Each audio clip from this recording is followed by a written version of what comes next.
Olá, estamos aqui de volta com um de nossos estudos e mais um de nossos estudos e hoje estamos no estudo de número 38 sobre o tema Família Cristã, Agência de Acolhimento. Acolher para restaurar. E como sempre faço, quero começar esse estudo lendo com você 1 Coríntios capítulo 15, versos 1 até o verso 10. Irmãos, venho lembrar-lhes o evangelho que anunciei a vocês, o qual vocês receberam e no qual continuam firmes. Por meio dele vocês também são salvos, se retiverem a palavra assim tal como a preguei a vocês, a menos que tenham crido em vão. Antes de tudo, entreguei a vocês o que também recebi, que Cristo morreu pelos nossos pecados, segundo as Escrituras, e que foi sepultado e ressuscitou ao terceiro dia, segundo as Escrituras, e apareceu a Cefas e depois aos 12. Depois foi visto por mais de 500 irmãos de uma só vez, dos quais a maioria ainda vive, porém alguns já dormem. Depois foi visto por Tiago e mais tarde por todos os apóstolos. Por último, depois de todos, foi visto também por mim, como por um nascido fora de tempo, porque eu sou o menor dos apóstolos, e nem mesmo sou digno de ser chamado apóstolo, pois persegui a igreja de Deus. Meus amados, vemos aqui como o apóstolo Paulo fala de forma contundente sobre a obra de Jesus Cristo em sua vida. Foi uma obra restauradora. E eu quero aqui lembrar a você que nós fomos criados como seres relacionais. E o pecado, ele afetou os relacionamentos, o nosso relacionamento conosco mesmos, não é? O nosso relacionamento com o próximo, o nosso relacionamento com a natureza, com a sociedade, enfim, nós fomos dramaticamente prejudicados nos nossos relacionamentos. Só Jesus Cristo é capaz de nos tornar o quê? Reconciliáveis, acolhedores. Portanto, é o Evangelho que vai trazer a autoridade ao indivíduo para ele poder se reconciliar, para ele poder também desenvolver bons relacionamentos com o próximo. Eu coloquei isso aqui na lição e eu já quero desafiar os alunos, a você que participa, a refletir comigo. O ser humano é relacional. Ele se relaciona consigo, com a natureza, com o próximo. E com quais desses, eu estou perguntando logo no início, quais desses relacionamentos você precisa investir mais tempo e dedicação? Não podemos nos deixar receosos ou ressentidos ou restritos nos nossos relacionamentos. É a partir da nossa relação com Deus que nós teremos a oportunidade de acolher, crescendo nos relacionamentos. As grandes decisões da vida, elas são tomadas com base, não só com base no conhecimento, elas são tomadas também com base no afeto, nas emoções. Eu coloquei aqui na lição. Por isso justifica-se refletir sobre os nossos relacionamentos e como eles podem contribuir efetivamente para algumas das nossas decisões. Sabemos que nós não, como família especialmente, nós não podemos tomar decisões deliberadas, isoladas. Nós fazemos parte de um contexto, né? É nesse sentido que eu coloquei aqui na lição, né? A minha conduta visível, ela é refletida na formação de prioridades, de escolhas que eu faço, decisões que tomo, não é? Precisam ser compartilhadas. E, gente, eu coloquei aqui a noção da gente redefinir algumas questões relacionadas também ao nosso próximo, né? E 1 Coríntios capítulo 15, versículo 33, diz assim: não se enganem, as más companhias corrompem os bons costumes. E eu preciso pensar aqui agora, gente, qual a influência que alguns relacionamentos nocivos têm gerado sobre o meu comportamento e que afetam também a família, né?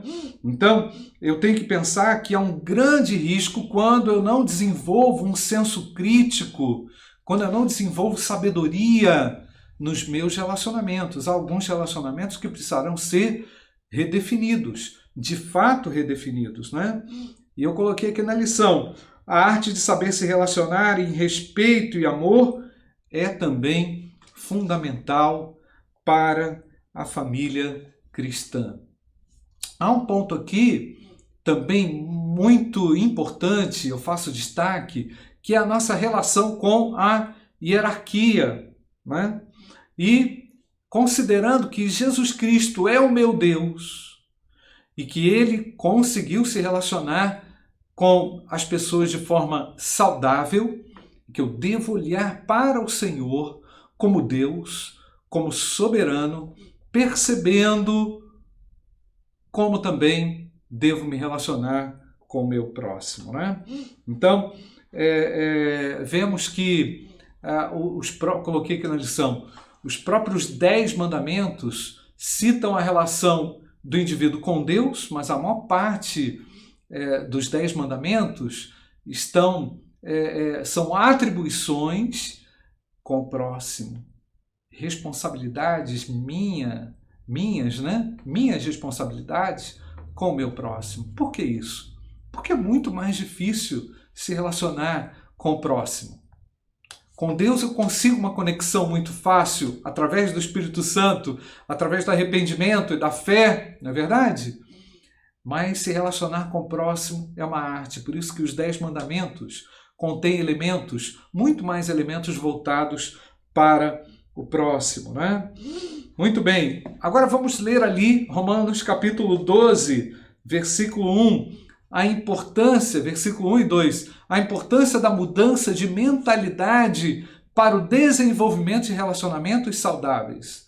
Portanto, irmãos, pelas misericórdias de Deus, peço que ofereçam o seu corpo como sacrifício vivo, santo e agradável a Deus. Este é o culto racional de vocês. E não vivam conforme os padrões desse mundo, mas deixem que Deus os transforme pela renovação da mente, para que possam experimentar qual é a boa, agradável e perfeita vontade de Deus. Ora, gente, Deus deu ao cristão uma nova mente. Ele dá a mim e a você uma nova maneira de pensar. Por isso que é possível que eu consiga resolver algumas questões dentro da minha mente com relação ao próximo, com relação àquele que está perto de mim. Então eu coloquei aqui na lição também que o autoconhecimento é fundamental para o desenvolvimento de relacionamentos interpessoais saudáveis, não é? Muito bem, mas enfatizo aqui muitas vezes, tudo parte da minha relação com Deus. Se eu estou bem com Deus, eu vou conseguir também vencer as dificuldades com o meu próximo. Muito bem, faço aqui uma outra aplicação. O cristão deve ser acolhedor, assim como Jesus é. Em família, temos a necessidade de realizar esse acolhimento diariamente. Temos esse dever diário para com o nosso próximo.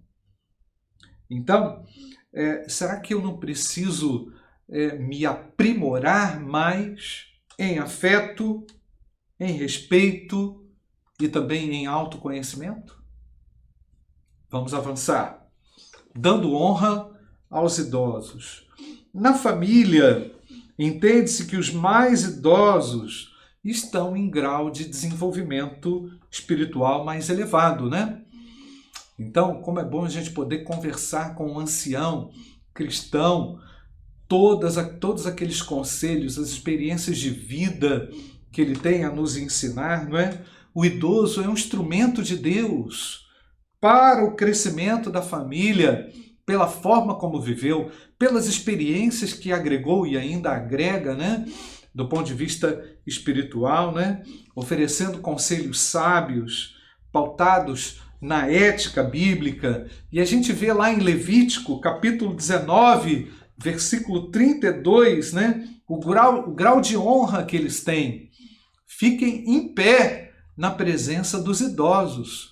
Honre a presença do ancião e tema o seu Deus. Eu sou o Senhor. Vemos como lá no Antigo Testamento havia esse preceito da honraria aos idosos, né? Então, as mulheres, os idosos, todos devem ser tratados com muito respeito dentro do lar, não é? Vemos lá 1 Timóteo capítulo 5, versículo 1, diz lá: não repreenda um homem mais velho, pelo contrário, exorte-o como você faria com seu pai, trate os mais jovens como irmãos. Vemos o apóstolo Paulo preocupado também com os relacionamentos interpessoais de Timóteo e como isso deve acontecer de forma bíblica também nos nossos lares, né? Pela experiência de vida, não é? Os mais novos devem aprender com a bagagem dos dos idosos, né? Conforme o Salmo 71, versículo 18: não me desampares, ó Deus, agora que estou velho e de cabelos brancos, até que eu tenha declarado à presente geração a tua força e às gerações vindouras o teu poder. Então vemos lá o salmista falando do valor que há na transmissão dos preceitos aos mais novos, né, por parte dos idosos. Há um outro texto também em Tito, capítulo 2, versículo 2 até o verso 5. Quanto aos homens idosos, que sejam moderados, respeitáveis, sensatos, sadios na fé, no amor e na perseverança, do mesmo modo quanto as mulheres idosas, que tenham conduta reverente, não sejam caluniadoras, nem escravizadas a muito vinho. Nós estamos vendo aí, o apóstolo Paulo tem mais uma parte do texto aí, a fim de instruírem as mais jovens, falando das mulheres idosas, né? Para que elas instruam as jovens recém-casadas a amar o marido e aos filhos, a serem sensatas, puras, boas donas de casa, bondosas, sujeitas ao marido, para que a palavra de Deus não seja difamada. Vemos aí, meus irmãos, meu querido que participa dessa lição, como a palavra de Deus tem instrução clara para os idosos também e como é devida a honra aos idosos, né? Porém, o que se observa, gente, é uma distância muito grande entre as gerações. Coloquei isso na lição, né? E alguns vivem numa dimensão de vida muito isolada um do outro, né? Os idosos lá na deles, não se comunicam com os mais novos por outro lado também não querem ouvir os conselhos dos mais velhos. Eu vejo isso como um grande prejuízo. Esse distanciamento geracional tem deixado uma geração praticamente órfã de conselhos, né?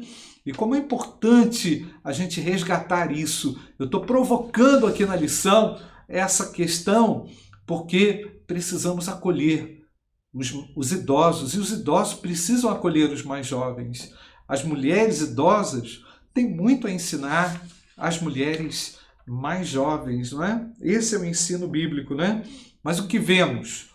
Vemos um individualismo muito grande, não é? Forçando os indivíduos a viverem uma vida isolada, uma vida assim, praticamente cada um na sua, né? Sem a interação e, como consequência, sem o acolhimento, né?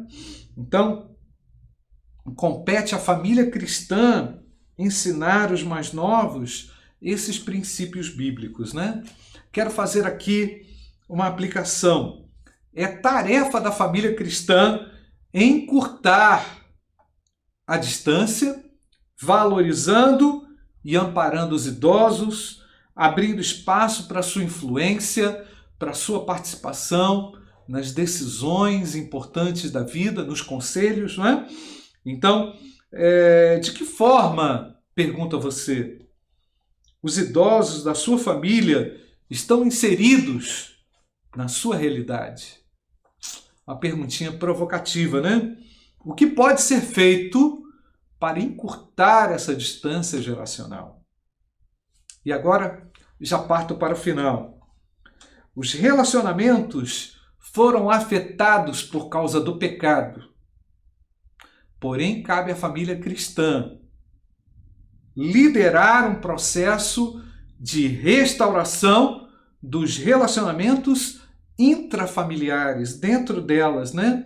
Com base no amor, retomando esse processo de valorização do grupo chamado família.